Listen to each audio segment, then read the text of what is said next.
Hello दोस्तों, स्वागत करते हैं हमारे अपने YouTube channel Alex study hub में। दोस्तों, आज का जो हमारा टॉपिक है वह गॉस के सेकेंड अनुप्रयोग है। एक समान आवेश से आवेशित अनंत समतल चादर के कारण विद्युत क्षेत्र की तीव्रता। चलिए देखते हैं किस प्रकार से बनाया जाएगा। उसके लिए व्यंजक लिखेंगे हम। मान लो ABCD एक अनंत समतल चादर है जो एक समान आवेश से आवेशित है, जिसका एकांक आवेश घनत्व क्या है, सिग्मा है। देखो, सबसे पहले हम क्या बोलेंगे कि ABCD एक अनंत समतल चादर है, क्योंकि यहाँ शुरू में ही बोल दिया गया है अनंत समतल चादर, तो उसका नाम दे देंगे हम लोग। ABCD एक अनंत समतल चादर है जो एक समान आवेश से क्या है, आवेशित है। फिर क्या बोलेंगे कि उसके एकांक आवेश घनत्व क्या है, सिग्मा है। तब जैसे हमने पहले वीडियो में बात किए हैं कि उसके मध्य बिंदु O से R दूरी पर एक बिंदु P जिस पर हमें विद्युत क्षेत्र की तीव्रता ज्ञात करना है, एज इट इज़ हम चादर के लिए भी वही बोलेंगे।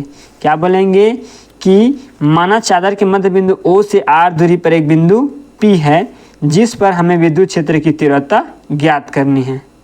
तो इस प्रकार से हम उसके थ्योरी लिखेंगे।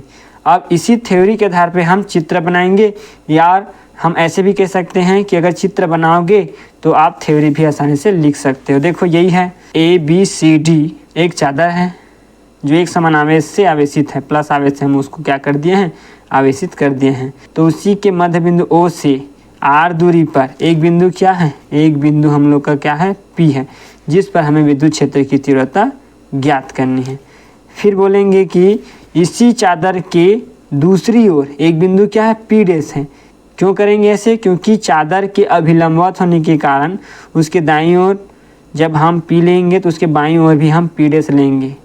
इसलिए अब क्या बोलेंगे कि P और P डैश को अक्ष मान लेंगे। फिर हम 2R लंबाई के एक बेलन की कल्पना करेंगे जिसका जो पृष्ठ है वो गासी पृष्ठ की भांति व्यवहार करेगा। तो चलिए आगे देख लेते हैं कैसे लिखना है वो भी, फिर हम इसके व्यंजक आसानी से करेंगे। तो ये लिख देंगे, विद्युत क्षेत्र चादर के दोनों ओर अभिलंबवत है। वो किसकी ओर है, बाहर की ओर है। तब चादर के दाईं ओर दूसरा बिंदु P डैश लेते हैं, तब P डैश को अक्ष मानकर 2R लंबाई की बेलन की कल्पना करते हैं जिसका पृष्ठ गासी पृष्ठ की भांति व्यवहार करेगा। तब इस प्रकार से हम इसके थ्योरी लिखेंगे। अब यदि हम उसी P बिंदु पर एक घिरे हुए अल्पांश ds की कल्पना करते हैं, यदि हम बिंदु P पर एक घिरे हुए अल्पांश ds की कल्पना करें, तो यदि हम जो चादर लिए हैं उसमें बेलन, तो बेलन के बिंदु P पर विद्युत क्षेत्र की तीव्रता ज्ञात करना है, तो वही हम एक घिरे हुए अल्पांश ds की कल्पना कर लेते हैं। जैसे ही कल्पना करते हैं तब हम क्या बोलेंगे कि उसी से गुजरने वाला विद्युत फ्लक्स, तो हम लिखेंगे यहाँ, तब बंद पृष्ठ ds से गुजरने वाला विद्युत फ्लक्स, ds से गुजरने वाला विद्युत फ्लक्स। तो लिखेंगे फाई E बराबर बंद समाकलन EdS। फिर इसको अपन करेंगे तो लिखेंगे फाई E बराबर बंद समाकलन S EdS कॉस थीटा।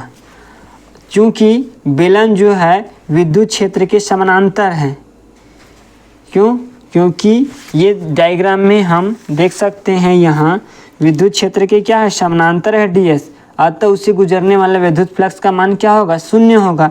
अर्थात हम कह सकते हैं कि यहाँ थीटा का वैल्यू 90 रखेंगे। थीटा का वैल्यू क्या रखेंगे, 90 डिग्री। तो इस प्रकार हम थीटा बराबर क्या रखेंगे, 90 डिग्री। तो ये हो जाएगा फाई E बराबर बंद समाकलन S EdS कॉस 90 डिग्री। अब कॉस 90 डिग्री का वैल्यू क्या होता है, cos 90 डिग्री का वैल्यू होता है 0। इस प्रकार फाई ई बराबर बंद समाकलन ई डी एस 0, क्योंकि cos 90 का वैल्यू क्या हो जाता है 0 हो जाता है। इस प्रकार फाई ई बराबर हो जाएगा हम लोग का 0।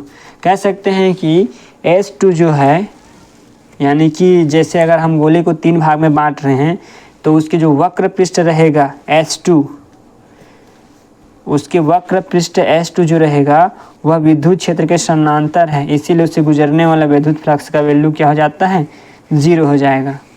तब S2 वक्र पृष्ठ है, यानी जो फाई ई का वैल्यू है वो हम लोग का 0 मिलता है। अब हम यदि बेलन के प्रत्येक वृत्तीय पृष्ठ का क्षेत्रफल A लेते हैं, मान लेते हैं ना कि मान लो यदि बेलन के 2 वृत्तीय पृष्ठ हैं, 2 वृत्तीय पृष्ठ हैं जिसका क्षेत्रफल A हो तो उससे गुजरने वाला वैद्युत फ्लक्स हो तो उससे गुजरने वाला वैद्युत फ्लक्स, तो उससे गुजरने वाला वैद्युत फ्लक्स क्या हो जाएगा phi E2 plus phi E3, phi E2 plus phi E3। अगर हम विद्युत क्षेत्र की तीव्रता की बात करें तो इसका वैल्यू क्या हो जाएगा हम लोग का फाई E2, यानी कि EA प्लस EA, विद्युत क्षेत्र की तीव्रता गुना क्षेत्रफल, तो EA प्लस EA यानी दोनों जुड़ जाएगा तो क्या हो जाएगा 2EA। तो फाई ई का जो वैल्यू यहाँ प्राप्त हुआ वो हम लोग को मिला 2EA। ये सेकेंड के लिए है, जैसे कि हम लोग S1 S2 के लिए हैं तो ये S1 और S3 के लिए होगा, S1 एंड S3 के लिए होगा, क्योंकि S1 और S3 हम लोग का समतल वृत्तीय पृष्ठ है। तो इस प्रकार से हम इसको फर्स्ट इक्वेशन देंगे और इसको सेकेंड इक्वेशन देंगे। अतः बेलन के संपूर्ण पृष्ठ से गुजरने वाला वैद्युत फ्लक्स, अतः बेलन के संपूर्ण पृष्ठ से गुजरने वाला वैद्युत फ्लक्स क्या हो जाएगा, तो हम सभी को जोड़ देंगे। फाई ई बराबर phi E1 plus phi E2 plus phi E3। चाहे तो हम इसका नाम बदल सकते हैं, जैसे कि यहाँ फाई E2 और फाई 3 है तो यहाँ का हम लोग फाई E1 ले लेंगे, तो ये तीनों को जोड़ देंगे तो फाई E1 फाई E2 और फाई 3 ऐसे लेंगे तो फाई 2 फाई 3, तो फाई E1 का वैल्यू 0, फाई 2 का वैल्यू मिला है हम लोग को क्या चीज़ मिला है EA प्लस फाई 3 का वैल्यू मिला है हमको EA, दोनों जुड़ जाता है तो डायरेक्ट हम इसको ऐसे भी लिख सकते हैं 2EA। नहीं तो हम फाई E1 और फाई 2 दोनों के जगह में डायरेक्ट 2EA भी लिख सकते हैं, तब भी गलत नहीं होगा। इस प्रकार से हम देखेंगे तो उससे गुजरने वाला विद्युत फ्लक्स का मान वही मिलेगा जो हमने पहले निकाले थे 2EA। अब इसमें गॉस का प्रमेय लगाएंगे, क्योंकि गॉस का प्रमेय ही तो कर रहे हैं ना, इसीलिए हम लिखेंगे यहाँ गॉस के प्रमेय से। तो गॉस के प्रमेय से हम लोग लिखेंगे यहाँ फाई ई बराबर Q अपॉन एप्सिलॉन नॉट। ये दे देंगे हम समीकरण नंबर 4, यहाँ ऊपर वाला तीसरा तो ये 4।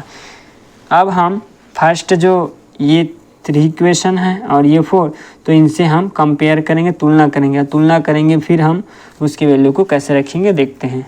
तो देखिए अगर हम फाई का जो वैल्यू रखते हैं तो 2EA एक साइड रखेंगे और दूसरे साइड तो उसको लिखेंगे ऐसे।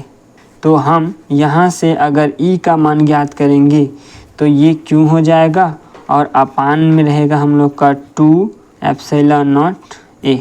यहाँ हम लोग को पता है कि आवेश घनत्व का मान क्या होता है, तो आवेश घनत्व बराबर क्या होता है, तो आवेश घनत्व सिग्मा बराबर होता है आवेश बटे क्षेत्रफल, आवेश बटे क्षेत्रफल।